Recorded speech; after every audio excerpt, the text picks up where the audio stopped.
yet another waitingfornextyear.com official podcast. We are back with you, Josh Poloha and Joe Gilbert, to talk about Hugh Jackson. No, I'm kidding. Well, we might talk about Hugh Jackson, but it's not an emergency podcast for Hugh Jackson and the news that broke earlier, although I wish it was. We are live on Facebook, YouTube, and Twitter, and this podcast, like always, is brought to you by the Evergreen Podcast Network. NFL draft just ended. It's not the... Luckily, I guess it's a good thing that it's not the Browns Super Bowl anymore, but nonetheless, we are here to recap the draft, talk about what's ahead in the offseason, just anything and everything Browns, and I guess former Browns coaches as well, because we have to talk about Hugh Jackson. It's just, we can't pass it up.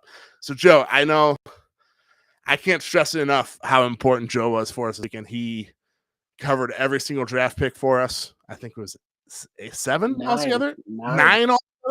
Oh, yeah. Joe Gilbert is, in the wise words of Kevin Durant, this is the only positive thing I will ever say about Kevin Durant. Joe Gilbert's a real MVP. But yeah, so I figured, what better way to have Joe on the podcast with us and just recap the draft. I mean, I don't know much about many of these guys. Joe knows a lot more than I do, even if it's a little about some prospects. But let's just go one by one.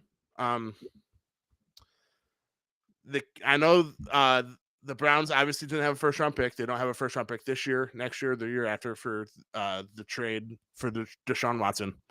Mm-hmm. So it's Thursday night was boring, at least for the Browns fans. Yeah. I kind of still like watching the draft just because I don't know. Yeah, it was an exciting first kind of a lot of people dropping. The quarterbacks weren't going. It was a lot of trades. Speaking of the first round, I think I would have been irritated if the Browns had a first-round pick because at 13, like 4 receivers went before pick 13. And I would have been so angry with myself. We would have been stuck with like Traylon Burks and all that kind of tier. It would have been a really frustrating kind of situation. And I would not have wanted that, honestly. Not Traylon Burks. Not with how loaded this draft class was. Right. But let's just get right into it. Pick. I can't even think of pick. They traded down, so they were supposed to have pick 30. Am I 44. Right?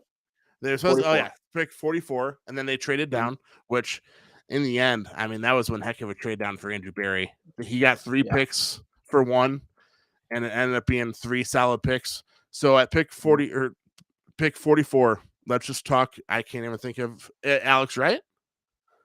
No. Martin. I'm so off right now. Sorry, I'm so off. I'm going through like your stories right now, trying to get them in order. Yeah. Martin Emerson, cornerback from Mississippi State. People questioned it first, but looking back, it looks like Andrew Berry and co knew what they were doing because shortly, it was either Friday night or Saturday afternoon, they traded Troy Hill back to the Rams. Yeah, Saturday. So yeah, everyone was like, "Why are you picking a cornerback with your first pick?" And it ended up being the 3rd round. But why are you picking a cornerback with your first pick? And then come to find out, it's because they needed a cornerback. It's almost like the trade was done before it was announced. I'm assuming they probably had the framework of it. So now, talk about Emerson, what he brings to the Browns, what he might do for the Browns, etc. Yeah, he's a good athlete. He's kind of a different type than what we have in the quarterback room right now. He's a tall guy, really long. He's 6'2", I believe it is. So it's kind of nice to get a little different versatility in there. He's a bit early in my opinion, but they obviously liked him. They kind of liked his versatility and different size. It's always good to have a bigger quarterback in your room to kind of match up better, but. It kind of that trade. Just going back to the trade, it was a little frustrating. Obviously, kind of passing on the guys that were at 44, like Sky Moore, George Pickens, that I was high on.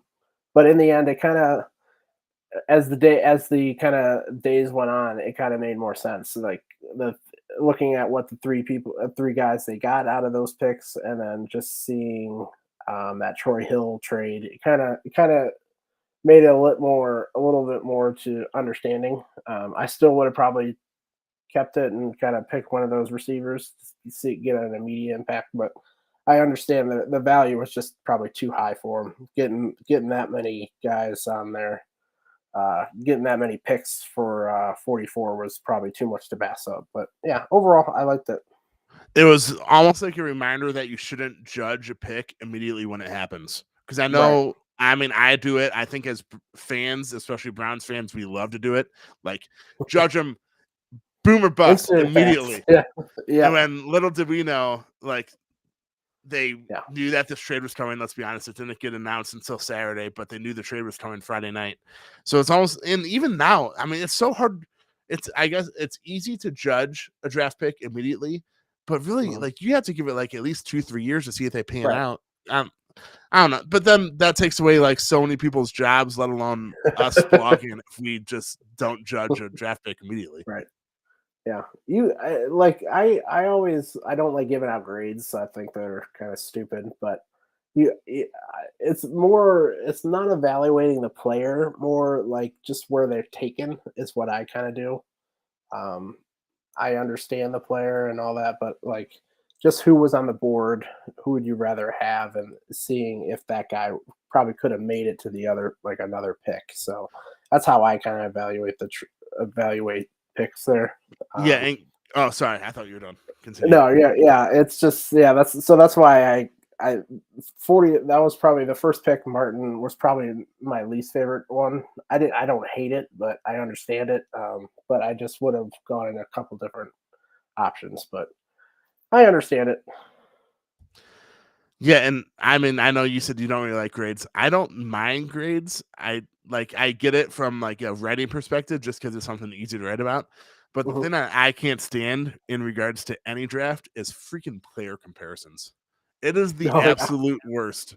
Like, oh, this guy has the next, like he has the ability to be the next Josh Allen. Like, who cares? How can you compare that? He's I like just a hate he's like a he's like a third rounder, and he's Josh Allen. yeah. Like Well, in that makes sense. NFL, NBA, MLB even. I mean, Yeah, there's always like every draft it seems like who's the next LeBron James. yeah. No one's the next LeBron James. Right. Just like Yeah, they are who they are. So yeah. yeah, I don't mind player grade just because it's something that you need to write about. But Mm. I wish we can put an end to player comparisons. But on to the next one. To finish off day 3, I was gonna say the Cavs because Day they had two. the NBA or day 2. I mean, Friday night, the Browns selected Purdue wide receiver David Bell. As an Ohio State fan, I know a lot about him. I mean, it's crazy how much testing matters. It's almost like if you were to compare it to like school. Well, Alex Wright is first. Just to go.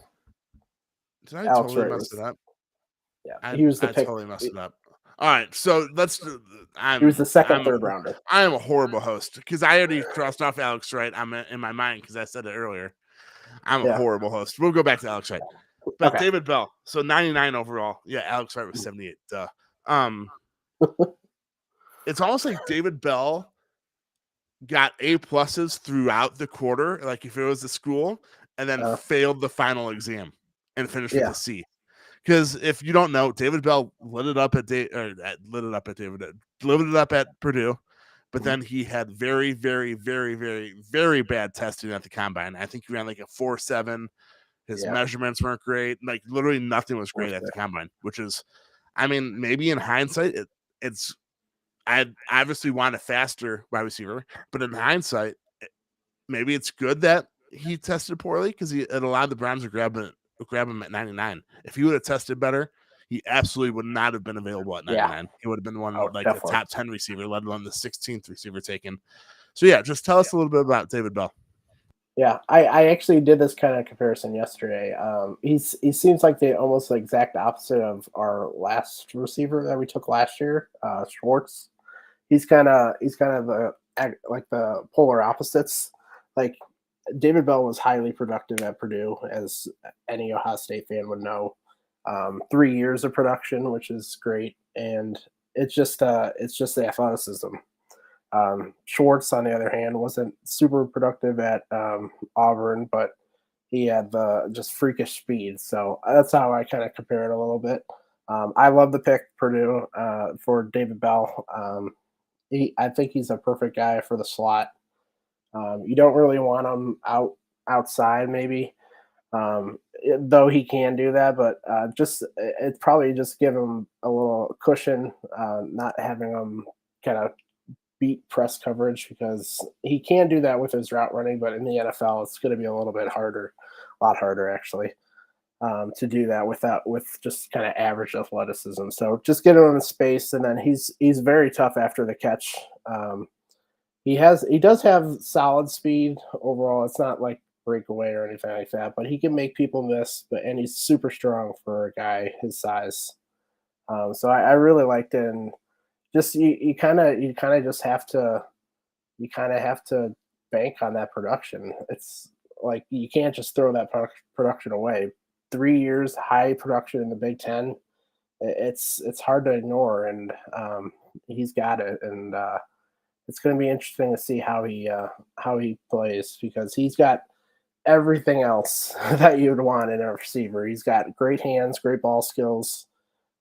He's a physical receiver. He's a good route runner. He's just not a super athlete. So it's similar to Jarvis. Not like exact kind of matches with Jarvis Landry because I think David Bell's a little bit better ball skills and hands, consistency at least. But yeah, it'll be interesting to see how they play him.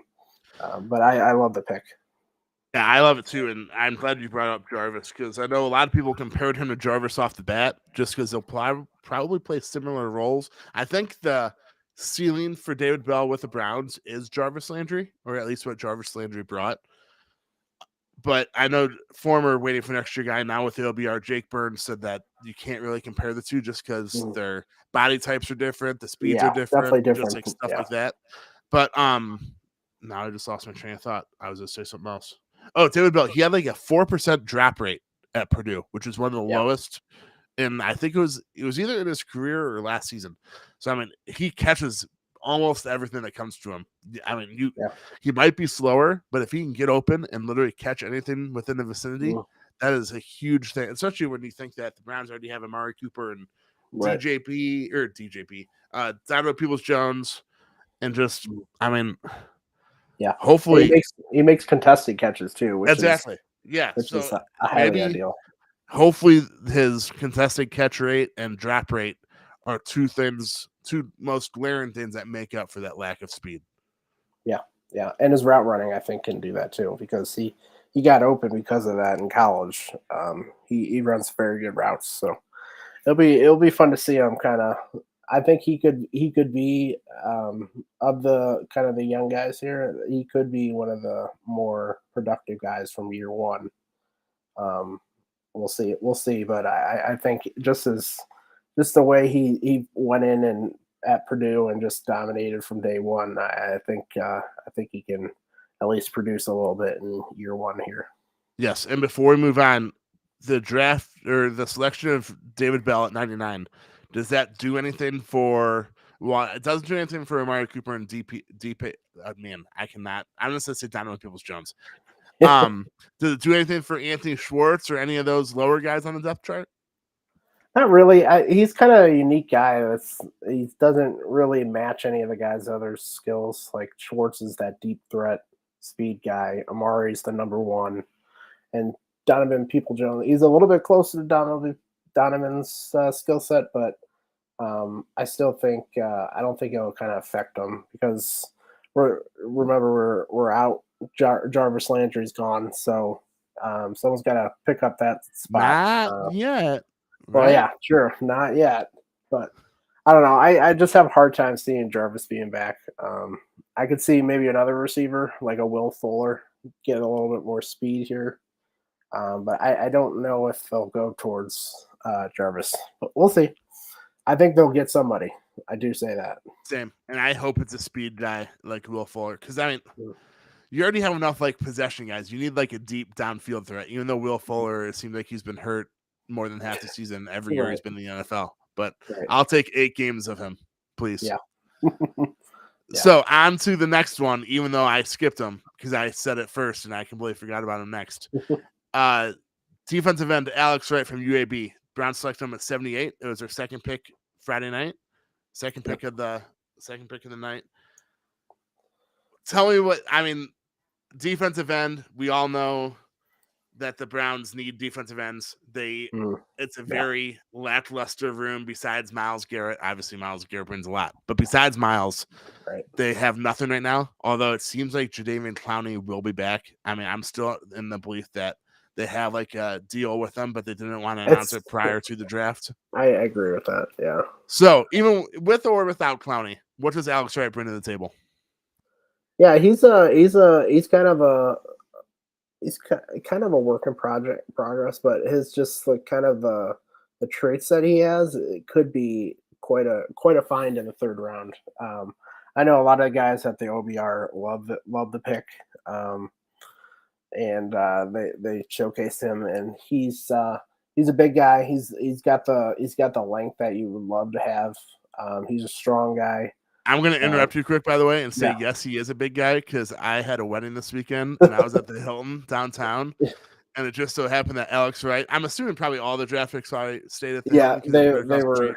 And all Alex, I walked past Alex Wright, and I'm 6'6". I'm a big dude. And I looked at him, I was like, all right, that has to be a Browns player, and two, that is a big boy. All right, but continue. Yeah, so you kind of love the traits, and it's kind of fun that he's going to be with Myles Garrett. He's going to kind of train under him, and because similarly they're both big guys and both really good athletes. So it'll be kind of good to see him work under him. But I think he can be a producer this year. Maybe not as a starter, obviously. I hope they don't foresee him being a starter. If he's a starter this year, that's a lot. That's a lot for a rookie. But yeah, I think he'd be a solid rotation guy. He's got the strength and the athleticism to stick in right away in the NFL. So it's not going to be kind of a big change for him athleticism wise. So it's gonna be fun to see him kind of develop and all that, because he's a guy with one of the highest ceilings probably the highest ceiling of this class, I would say. Here's to hoping that he will be the third defensive end and he can rotate in for Clowney and Myles Garrett this year and learn from those two guys. I mean, you can't have two better mentors than that on the same team. So here's to hoping he can learn from those two and not have to be thrown in the fire, because that would not be ideal. Right. He's similar to Jadeveon, just how powerful he is, how strong he is at the point of attack. So it'll be great if they can get Jadeveon back. Please. It just kind of like his getting him kind of just settles that whole position down. They got Chase Winovich. He can be a good rotational guy. I always forget about Chase Winovich. I know, right? Yeah, and then you obviously got him now. So it'll be kind of we've kind of had to rely on some less than talented guys over the past few years. So having a 4 rotation kind of scheme there would be a good move for him. But yeah, Jadeveon just seems like the key to everything. Which is why I hope Andrew Berry and Jadeveon have like a little hush hush. Although now they can announce the deal whenever now that the draft's over. But I mean, that could go from literally like one of the worst position groups for the Browns to Myles Garrett, Clowney, Alex Wright, and Winovich being like a very, very good group with depth. It's crazy how much one guy can affect that, but please, I know. Please just come back, Clowney. I feel like he just doesn't want to practice. He's just one of those guys that I don't blame him. The off season. I don't blame him. And like, it's not like this is like a first time thing where like he's holding out. No, he's not holding out, but he's signing a deal later because he did the exact same thing last year. Like, I think he's done it like 2 or 3 years in a row. I mean, if it means less practice, if it works for him, Berea, do it. I'm all for it. You could show up on day 1 of training camp and I'll be fine. Yeah, definitely. All right, so on to day 3, and probably if there was one guy that I say would become a fan favorite for the Browns draft picks this year, Perrion Winfrey, Oklahoma interior defensive lineman. If you haven't watched his Instagram live or his press conference following the draft pick yet, please do. Because one, you might want to run through a brick wall. and 2, you will realize that he will be a fan favorite almost instantly. And I can't even like describe it just because it's right. It's crazy. It's amazing. He even barked like a dog. It was crazy. He did.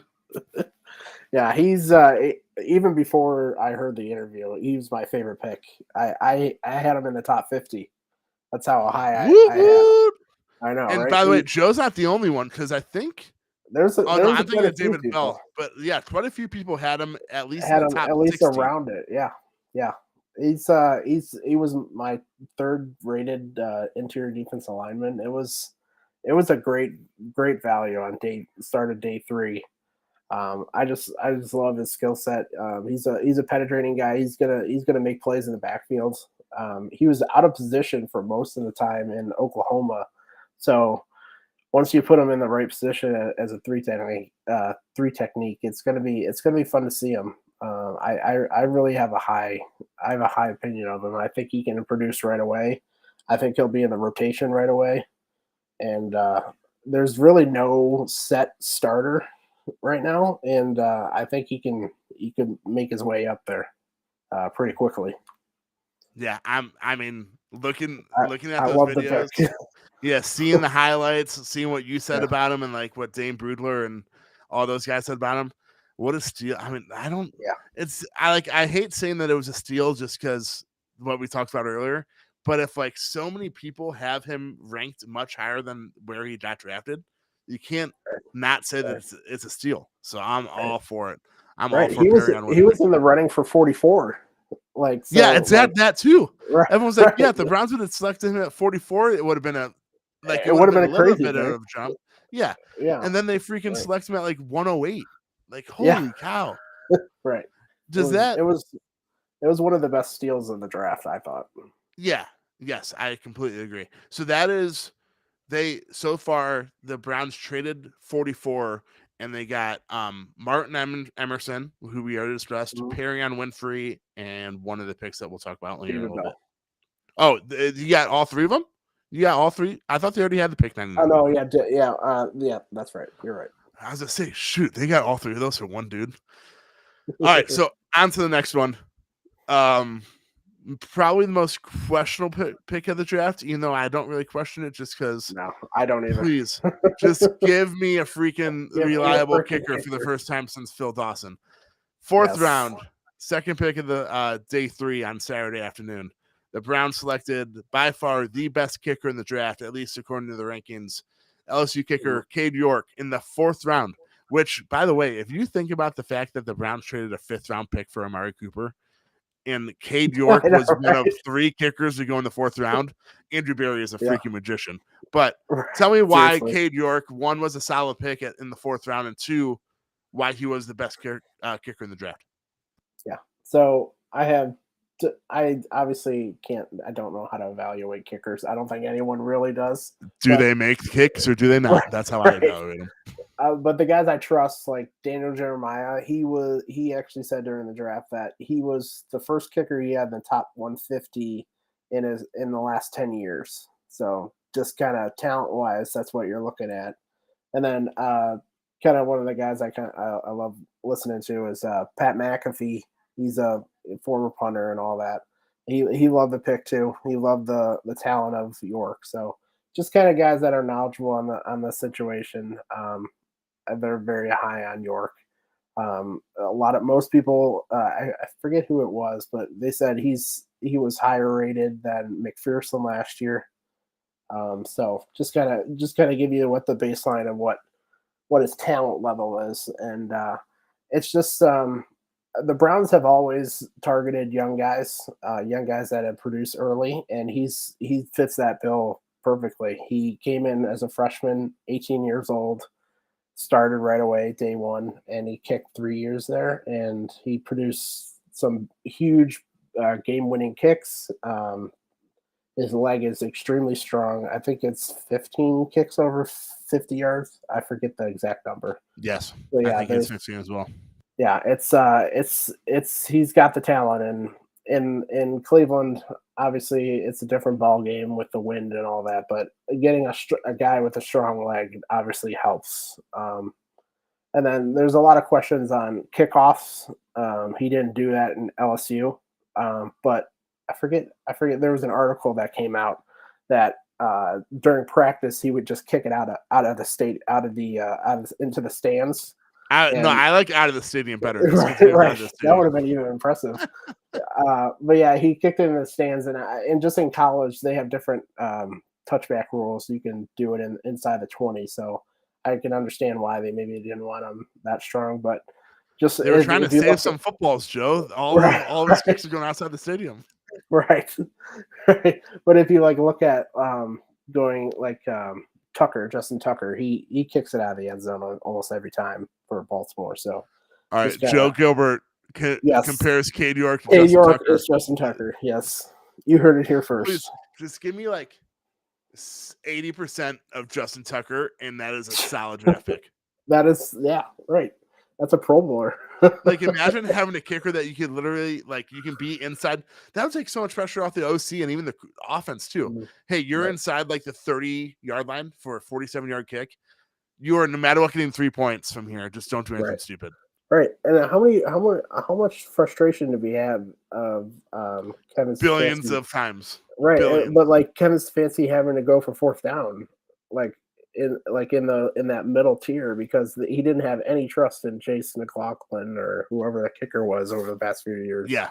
And I mean, let's be honest, in the NFL, kicking in any time, it's a mind game. So hopefully he's mentally prepared. I'm sure he is. I mean, I'm sure they did those kind of interviews. That was one of the first things they brought up with him. Kicking is all a mental game. You just can't get inside your own head.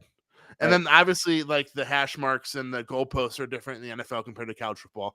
But I'd say more than 50% of it is all mental. So hopefully he succeeds early. I know you brought up Evan McPherson from the Bengals. It's crazy how Evan McPherson's rise, being perfect in the postseason and being a huge reason why the Bengals went to the Super Bowl. Yeah, 3 kickers went in the 4th round, and the majority of the reason for that is Evan McPherson. I mean, Evan McPherson earned a lot of these kids a lot of money. Yeah, you can just look at the 2 teams in our division. They have 2 reliable kickers, and it just changes the game. And we have the next Justin Tucker. Yeah, that's true. That's true. And better than Evan McPherson. How about that? Oh man, please just give me a reliable kicker. This is sarcasm, guys. I'm not going to jinx them. That's so getting clipped. That's getting clipped out of context. So now we are on to Saturday, day 3. Brown select, which is it's not questionable. It just brings a lot of questions. How about that? The Brown select running back Jerome Ford from Cincinnati with pick 156 in the 5th round. The biggest question, one, the Browns running back stream are already loaded. We know that. They have Nick Chubb, Kareem Hunt, Dearness Johnson. Why draft a 4th running back? But then you look and say that there has to be something, whether it's in the works or it's going to happen. And not even those 3 plus Jerome Ford, but you also have Demetric Felton, who's a running back, wide receiver hybrid that they drafted last year. Mm-hmm. There has to be a trade incoming. And I'm assuming it's not when, or it's not if, it's when. Kareem Hunt or Dearness Johnson had to be getting traded, correct? Yeah. I would think so. I don't know. At least I don't know, traded or cut, but I'm leaning towards Dearness because he still hasn't signed his whatever they call it, the exclusive rights kind of thing tag that he was signed to earlier, or that the Browns placed on him. So I would lean towards him being the guy kind of out, and maybe they can get a pick for him. We'll see. I don't see teams trading picks for running backs, but we'll see. There's always a Houston. There's always a wait. Hold on. Where's Bill O'Brien? Bill O'Brien, get a GM job ASAP. Right. You go to the Lions. I think they need it. Who was the Colts GM when they traded a 1st-round pick for Trent Richardson? Although I don't really want to discuss Grigson. I think it was Grigson, the guy that worked for the Browns last couple of years, and I think he left then. That explains a lot. That explains a lot. Yeah. And then, yet again, I mean, I don't really – yes, it was a steal that the Browns got a 1st-round pick for Trent Richardson, but they used it on Johnny Manziel. So really wasn't a win for anyone involved. I think it was a lose-lose. We might as well just kept him. Exactly. So but Jerome Ford, what does he bring? Is he like a speedster? Is he more of like a I'm gonna bowl you over type running back? He's actually similar to Kareem, actually, kind of. He's got the speed. Interesting. Yeah, he's got the speed. He's kind of bouncy almost, like how he like Kareem. He doesn't like kind of. He's not the elusive guy. He jump cuts and all that. So he's similar towards that type, but he's still very kind of young. Obviously, I don't think they're going to trust him right away. But it just gives them another option down there, and they're both Dearness and Kareem are on 1 year contracts if they do play this year. So in the end, it's either this year or next year where this makes sense. So I understood the pick. Oh, okay, so we might be waiting for next year then. Waitingfornextyear.com. Check it out. Oh man, sorry, I don't want to be so punny. I'm corny. On to the 6th round. Wide receiver Micah Woods from Oklahoma. I think he transferred to Oklahoma though, right? He started I can't think of where he started. Yeah, he started at Arkansas. I think he went 1 year at Oklahoma. I legitimately know nothing about him, but I do think it's fascinating that this is the 3rd Oklahoma guy that the Browns drafted with Baker on the outs. I know, right? Seriously, it's before the pick came out, I didn't really know much about him. He's just another body. He's really in the running, as we talked about it kind of early before the podcast. But this is the year where we might actually have some of these guys just not make the team. He might be one of them. We'll see. And that's okay. Hey, right. It's okay to draft a guy and have him cut. It's okay. I promise, right. Fans. Yeah, it just means your team's stacked. Your team has depth. So yeah, it's gonna be interesting to see if he can fit in here. He's a good athlete, I believe, and he's got good height and all that. But he was like the 3rd best receiver on Oklahoma, so it's not a big thing because I think next year they have one of the top receivers coming out. So it's not like a slight to him, but it's just his best year was probably not this year, but last year at Arkansas. He produced more, but he also had poor quarterback play at Oklahoma this year, which didn't help. He literally went in the only year that they didn't have good quarterback play. He just picked the wrong time. Yeah, so, I know you brought up Oklahoma having like a down year. I mean, him being like the 2nd wide receiver or whatever, and it made me think. Random tidbit. This has nothing to do with the Browns, but the University of Texas had zero players drafted this year. That is bonkers to me. And Cincinnati had like 7 or something. Yeah. I think it was. Yeah. I mean, I get like maybe some of their best players weren't draft eligible, which I mean makes sense, I guess. But the fact that Texas had no players drafted is incredible. Shows you how far Texas has fallen, honestly. Yeah, it really is. Yeah, and one of the richest high school football states in the country, and you had no players drafted in 2022. Right. I wonder if you look at just the people that were drafted, how many people are actually from Texas? Probably quite a few. True. Quite a few. I bet you some of Ohio State's guys that got drafted are from Texas. Yeah. Oklahoma. Yeah. Probably any Big 12 team. Yeah. It's kind of interesting to see that. So on to the next pick, 223. And I guess Woods was the 2nd Oklahoma guy taken. This is the 3rd. Isaiah Thomas, the 5'9" point guard, the former Cavalier. No, I'm kidding. He returns. Yeah, imagine him point. Oh my gosh, he would get dominated in football. But Isaiah Thomas, it's not spelled the same as the basketball player. 7th round, 223 overall. Edge rusher again. 1, like we've been discussing, it's depth. If he makes the team, he makes the team. If he doesn't, he doesn't. I mean, this late in the draft, not every guy's gonna make the team. I mean, fifth. Yeah. I didn't even say fourth round on. It's not a promise. Fifth round on. It's really not a promise.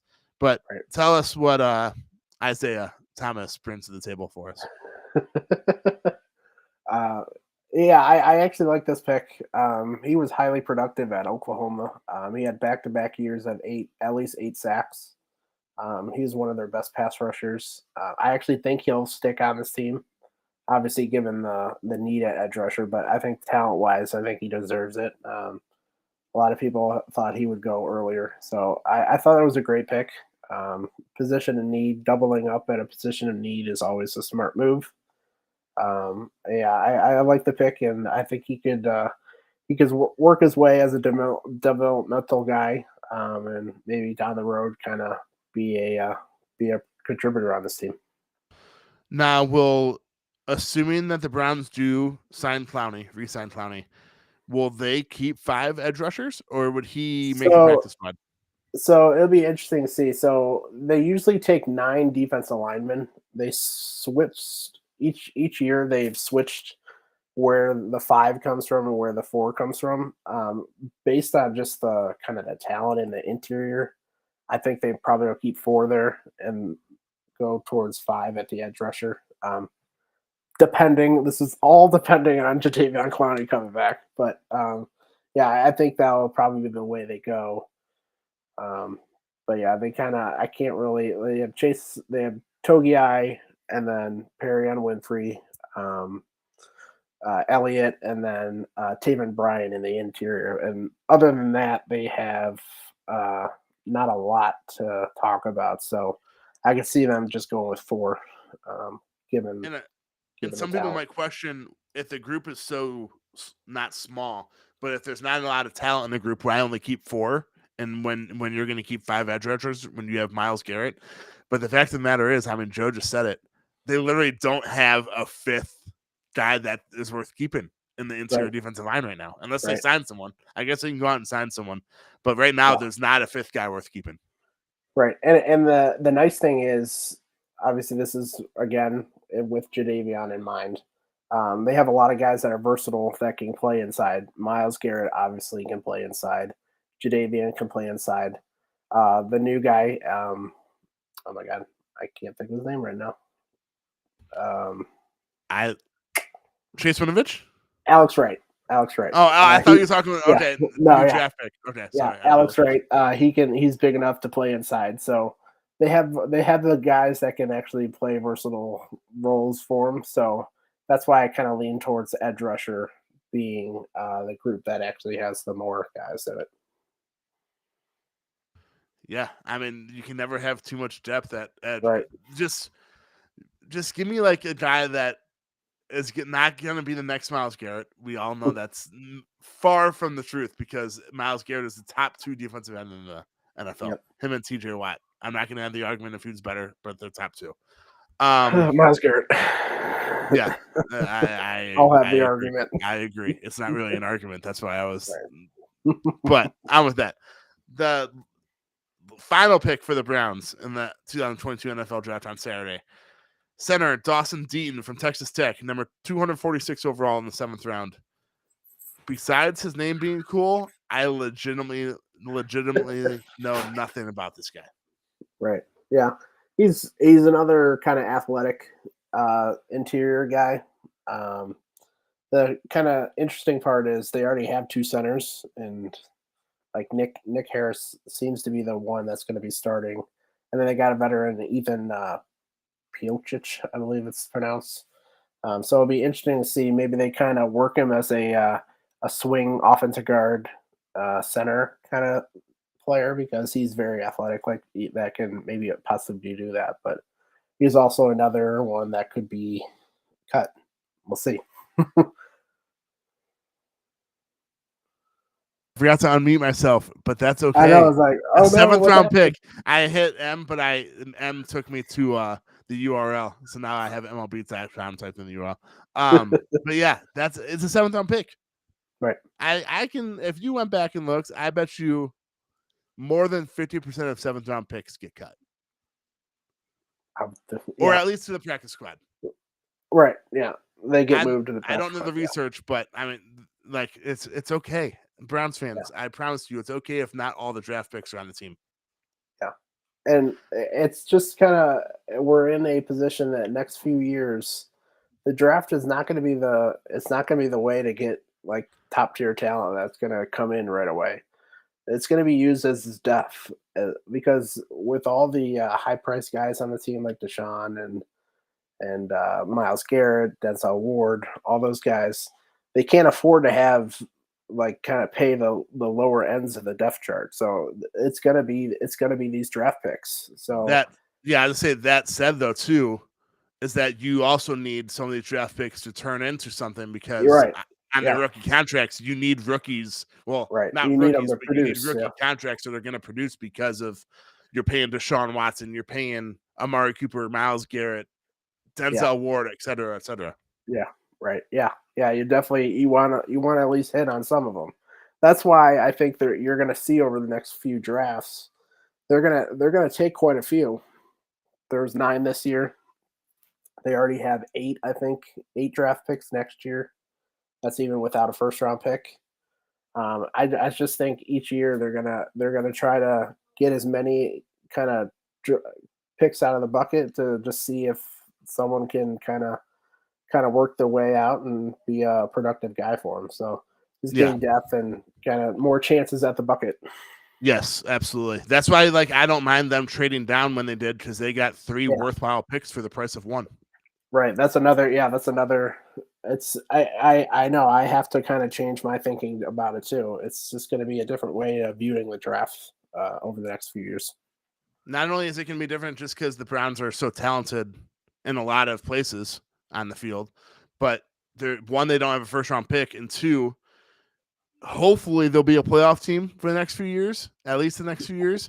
So that means that their first pick is going to be mid to late second round, which you're dropping all the way to like 45 to 60 by then, or even later than 60, which I'm not going to say that yet, but 60. But then Bill Polian, I know I tweeted this out, I think it was Saturday.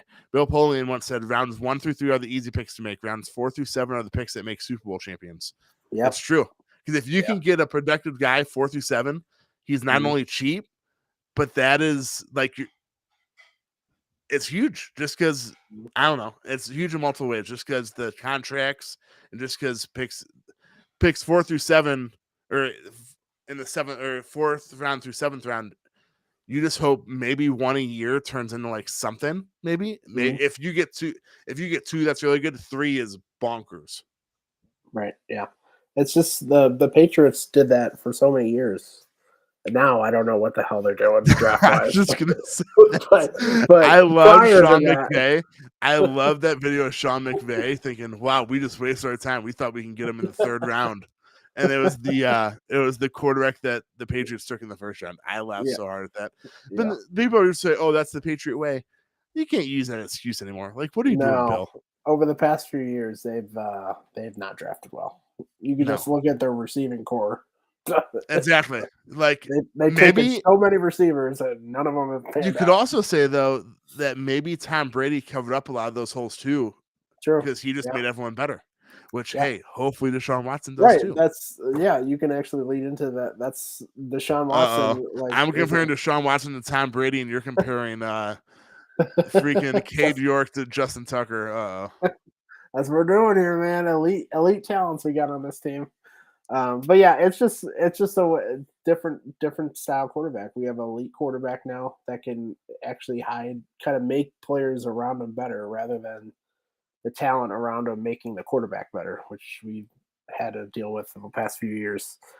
Past few 25 years, past few 25 decades. Years. Yeah. But yeah, he's gonna make the receivers better. He's just gonna make it a lot easier for everybody on the offense. So it's gonna be fun to see. Yes, when he's on the field. That's for no. We already had that conversation. We already had the podcast, so we don't have to worry about it. I would say that's for another conversation, but we already had that podcast. Yeah. So that's all the picks the Browns did. I mean, nothing like too earth shattering or it's too exciting. Besides Perrin Winfrey's press conference and Instagram live video. Yeah. Just because I mean the Browns didn't have a 1st round pick. They traded their 2nd round pick. It just is what like we've been saying all this podcast. It's for depth purposes, and you're hoping that 2, maybe 3 guys turn into something. Yep. That's why they kind of went with nine guys this year rather than just kind of sitting there with 7. So it was when you look at it, that's why we can't make rash judgments right away. When you look at the whole That's no thing, fun. I know, right? I still obviously would have liked someone. There's a few guys at 44 that I like, but overall, I understood it, and I understand the game plan there. Yeah, I completely agree. Any final thoughts regarding the NFL draft before we move on? No, not really. I think overall, I got annoyed by the constant Baker Mayfield. I said this on the grievance file last night, but God Almighty, just the constant every day there was. Is he still on the Browns? I literally have I no know, idea right? after watching the draft. Right? Seriously, every time the Browns are on the clock. Oh, what are they going to do with Baker? Well, who cares? That's why, like, I love Baker. I really do. It sucks that it didn't work out just because he was an easy guy to root for until the end. But he's gone. He's going to get traded. Right. He's not going to get cut. There's no point in cutting Baker Mayfield. Right. Can we just all wrap our heads around the fact that he's not going to play for the Browns. He's not going to play for the Browns, and there's no point in cutting him. I don't know how many times I heard Ian Rappaport just say he might actually stick around during training camp and play for the Browns. Yeah, he'll probably be imagine that. I can't believe they haven't brought up the quarterback RV yet. Like, even if Baker's still on the team, he's not going to be at training camp. He's literally he's in Austin, Texas right now. He will be there until he gets traded. I can promise you that. Yes, I can promise you that too. So yeah, there's like the whole, and then secondly, cutting him. What does cutting him accomplish? You're still going to pay the entire salary. Which, by the way, if the Browns tell a team that they're going to pay for his entire salary for them to take them, they'll trade for him. I can promise you, the Browns can at least get a 6th round pick if they pay for Baker Mayfield's entire $18 million salary. Yeah. So, like, I don't get why people think that he's going to get cut. It's not going to happen. Also, that like the deadline was somehow just this draft. Exactly. You know, there's future drafts after this. I know it's a wild thing. Literally, the worst case scenario is that he's still a Cleveland Brown after the season, which means that they literally just paid him $18 million to stay in Austin, Texas. Wow, what a freaking gig that is! Give me that. I know, right? And then they get a comp pick for him when he signs elsewhere as a free agent next year. So that's the worst case scenario, is that they still get a draft pick for him, even if they don't trade him. Which is like, even when people suggest that he might get cut, I'm like, what are you talking about? Right. I know. It was just they had nothing else to talk about. I get yeah. So we obviously have more to talk about. The news that broke a little bit before we hopped on here: Hugh Jackson took another L as a head coach of the Cleveland Browns. Somehow he finishes his Brown. I don't even know. He went like, let's see. Officially, he went 36-1 in 2.5 years. That is wow. He had 3 wins in 2.5 years. That is crazy. That's so bad. With the additional L, he finishes 37-1 as a Browns coach. We don't even need to stress it, but the fact that he got the other African American coaches cannot be happy. No, that he embarrassed them in that lawsuit, because he also said that the Browns paid him off to lose more games, and then he had no evidence. Took it to the NFL, had no evidence, and never met with investigators. Like, Hugh Jackson, what are you doing, man? Like, you're hurting the people that actually need it. Like, this is an important situation, and he just like always, he sticks his head into things that he shouldn't, and he just gets another L. He's little do we know Hugh Jackson. Yeah, exactly. Yeah, that too. Little did we know that Hugh Jackson would still be catching L's even after leaving the Browns.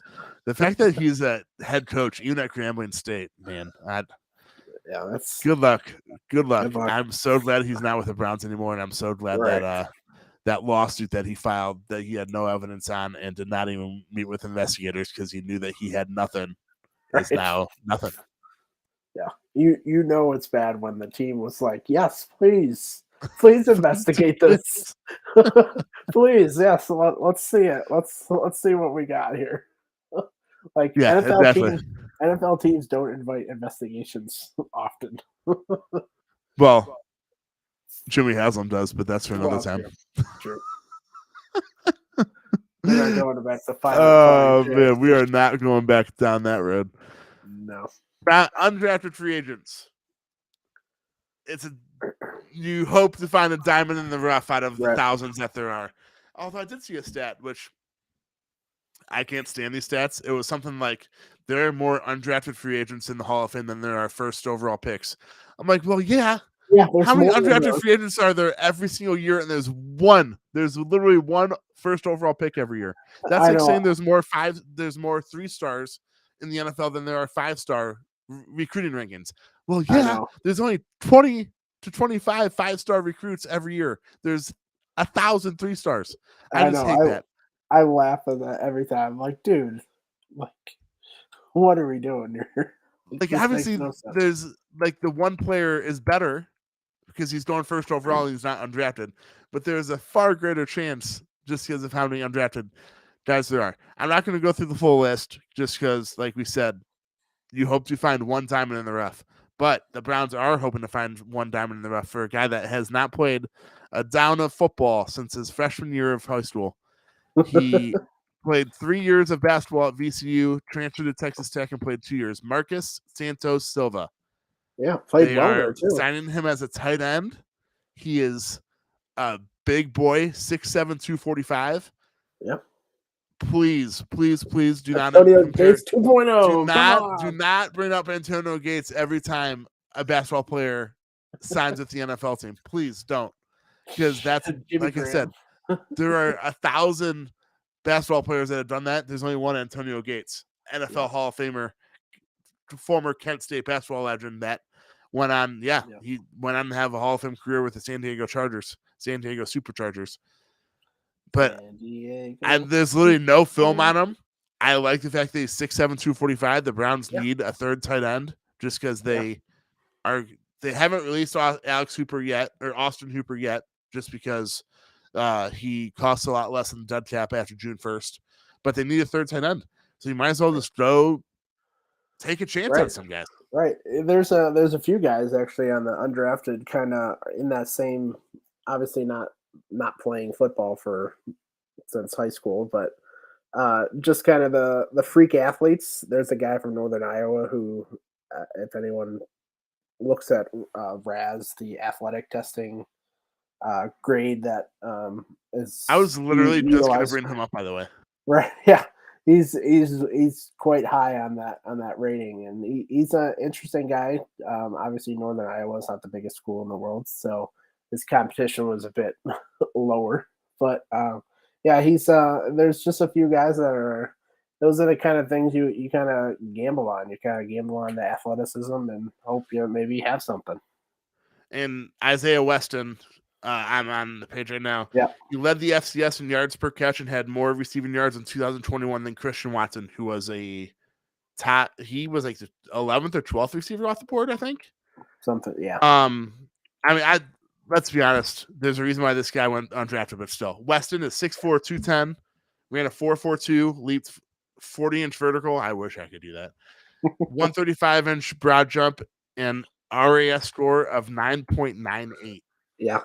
So almost perfect. And that's out of 10. Yes, and that's out of 10. So just to give you a little baseline of what we're looking at. It's so unlike David Bell, he did test well. Yes. If you somehow put those two together, that's a number one pick right there. You're not wrong. But like we said, undrafted free agents. There's a reason why like every team signs so many guys. Like I said, there's probably almost 1,000 of them, I'd say. Yeah. Every year. Yeah.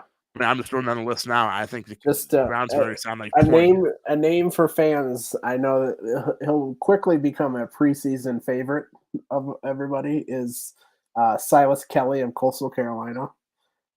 I just want everybody just go Google him, Silas Kelly. Just Google him. Is it a picture? I'm trying to think of why I remember seeing. Is it a picture or a video? It's well, he had a story. He had a whole story on just him and the other linebackers. It's he's gonna be a fan favorite. I can So quickly Perrion, Winfrey, and Silas. right. Yeah, he's gonna be a fan favorite pretty quickly. And there's a guy from Fisk, which I've never heard of ever. Where's Fisk? Is Fisk. it Frisk? Like they're gonna frisk you, or is it I Fisk? don't know. I've never heard of Fisk in my life. All Yeah, right, so. hold on. Now I need to Google where Frisk is. Is it college or university? It just says Fisk. That's all it says. Oh, Fisk University, the Okay. cornerstone of excellence in education. What state are we in? Oh, this is. I feel like. Hold on. Sorry guys, I'm googling because now I'm interested. Oh, Nashville, Tennessee. I bet you likes country music. Yeah, that's a +1 in my book. I know a lot of you are country music haters, but that's a +1. But yeah, it is Fisk University in Nashville, Tennessee, and it's the cornerstone of excellence in education over 150 years.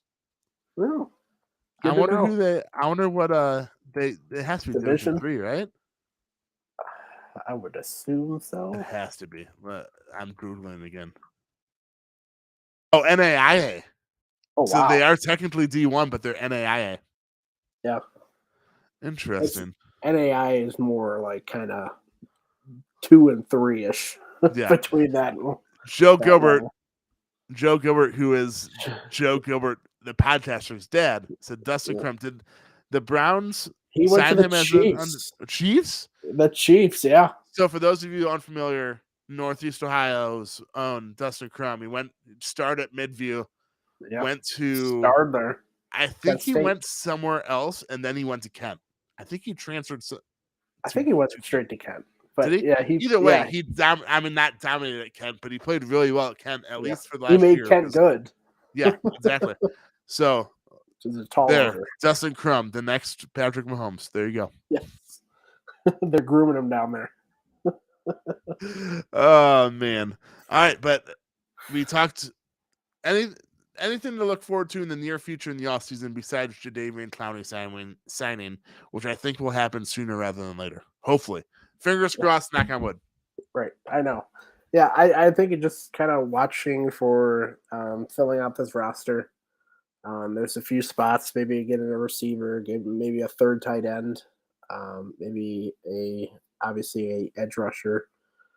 So just kind of look at those situations because it's kind of weird. This year there's still a lot of free agents left.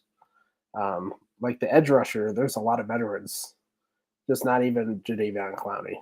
There's quite a few. So I would just keep an eye on that. And then I think the schedule comes out, May 12th?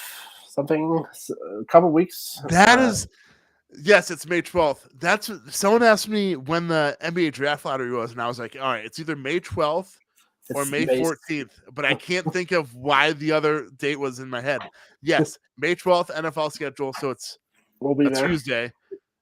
NBA draft lottery, which is important for the Cats because they're going to get the #1 overall pick with the 14th best odds in the worst odds in the NBA draft. Yeah. May 14th. So that is a very important week. Yeah. So it'll be interesting to see obviously we know the opponents, but we'll see how many primetime games we have.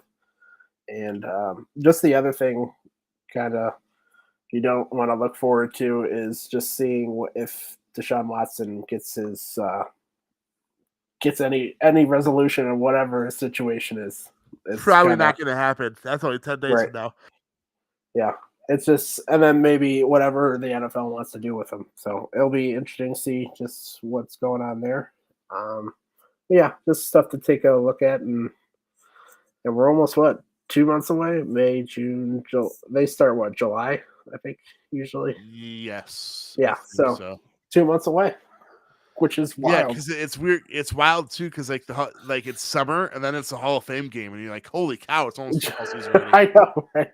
You always know when the summer's about to end when because the Hall of Fame game is literally like the training camp starts Thursday, Hall of Fame game's Saturday. I'm like, no wonder. Okay. And by the way, there are betting odds out for the Hall of Fame game already. I'm like, are you that I'm a degenerate, but I'm not that big of a degenerate. Like you don't even know who's gonna play. Like what third stringers are going to play for one, and Right. two, it's literally like 3 months, 4 months away, 3 months away. Right. Especially now, like none of the starters play preseason hardly anymore. Hold on, I'll literally tell you the odds right now for who I they think have winning. who is it? Is it Pittsburgh? Who is? Oh, Pittsburgh was last year, wasn't it? Oh, who? I forget who it is this year. Fun. I'll tell you. There's odds out already. Is it an AFC North team or is it not? I forget. Jaguars versus Raiders. Raiders are favored by 1.5 somehow. So the Raiders' third stringers and fourth stringers and fifth stringers are favored by 1.5. Too bad Herb's not back. Oh my gosh! But why the Raiders versus Jaguars? By the way, that is such a gross matchup. Usually they do something. It's like whoever made the class. Yeah, I'm trying to think. Hall of Fame. I can't think of who made the class. No Jaguars did. I know that. I don't, unless it's a really old time guy. Let's see. It wouldn't be like Charles Woodson because he already got in it. I honestly have no idea. Let's see. Because it was Pittsburgh last year, which obviously brought in a ton of people. Right. Yeah. That was one of the. I think it was because they joined so many guys together. Oh, there is a Jaguar on this.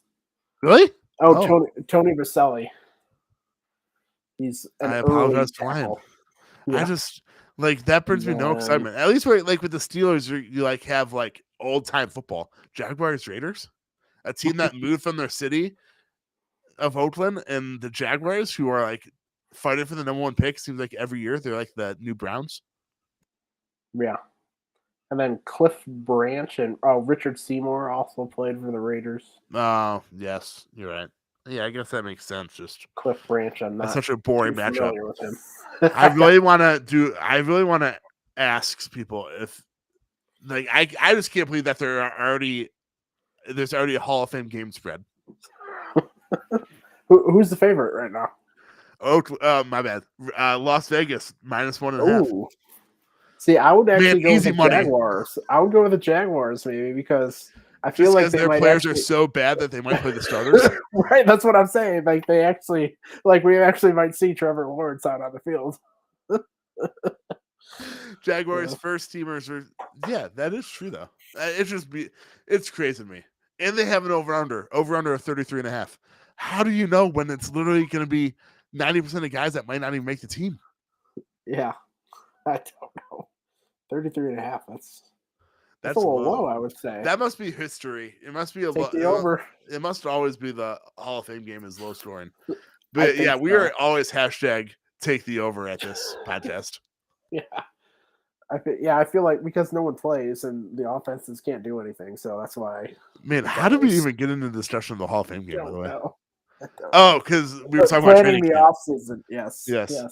So I was thinking that we wouldn't be on here for a few weeks, but Joe and I will probably be with you. We'll play a little schedule game. Yeah. Or at least go over the schedule. I think it's May 12th.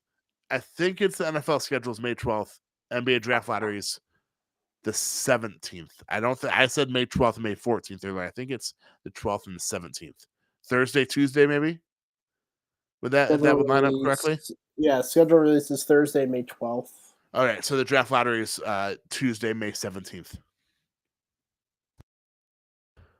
Yeah, I know it's that following week because it lines up with me and Tuesday, May 17th. Seth. Yeah, I say it lines up with me and Seth doing it every other week, Cavscast.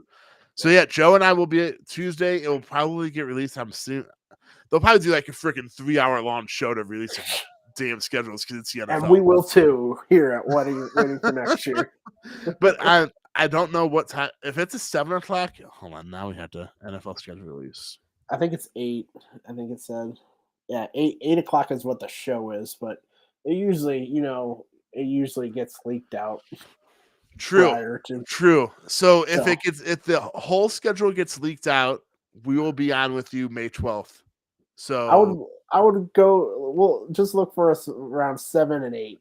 We'll be somewhere around. But there. At the worst, it will be May 13th. It'll be the next night.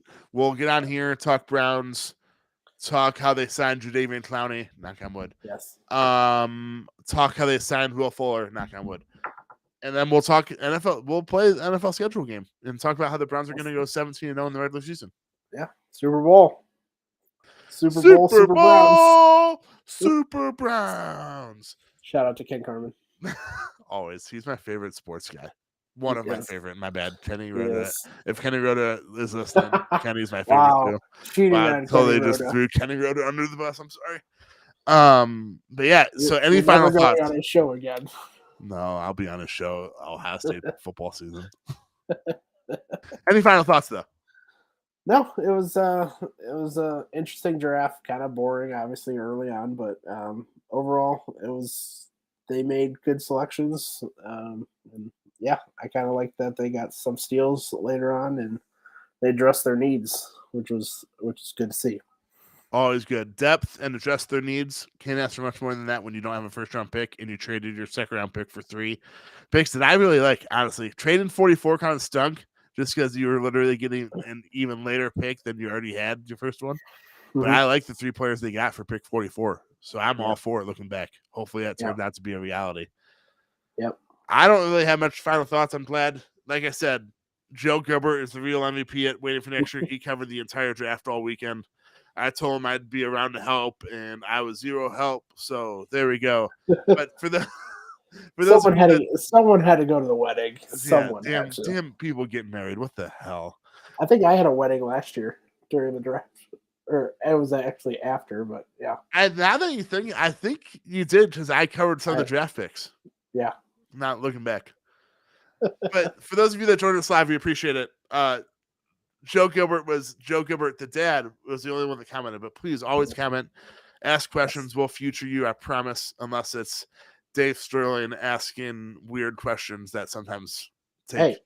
Hey, maybe we will answer those questions. Sometimes if they're appropriate. If they're appropriate, we will. It has to be PG-13. Yes. Like, Josh, why do you like Chipotle? I would future that and tell you why I like Chipotle and why Michael Bode's a hater. Michael Bode, my bad. Michael Bode's a hater and doesn't like Chipotle. Wow. Hater. Too much haterade. But seriously, if you join us live, we appreciate it. We always appreciate you. And if you're listening to our podcast on Spotify, Apple, wherever you listen to your podcast, we always appreciate that as well. We will be back with you in either 11 or 12 days, either May 12th when the schedule release happens, if it gets leaked early, or May 13th, the following day. So either 2 weeks from, just say May 12th or May 13th. We'll be back with you. I was thinking 2 weeks from tomorrow, but literally it's already freaking May 1st. This year is flying by. I know. I couldn't believe yesterday was May 1st. Yeah, I know, dude. We're already 4 months into this year. So, thank you. Wherever you listen to us, whether it's live or podcast form, we always appreciate it. And Joe and I will be back with you May 12th or May 13th to play a little schedule game and talk about how the Browns are going to the Super Bowl and going 6-0. Yep. Like always, and as usual, go Browns. Go Browns.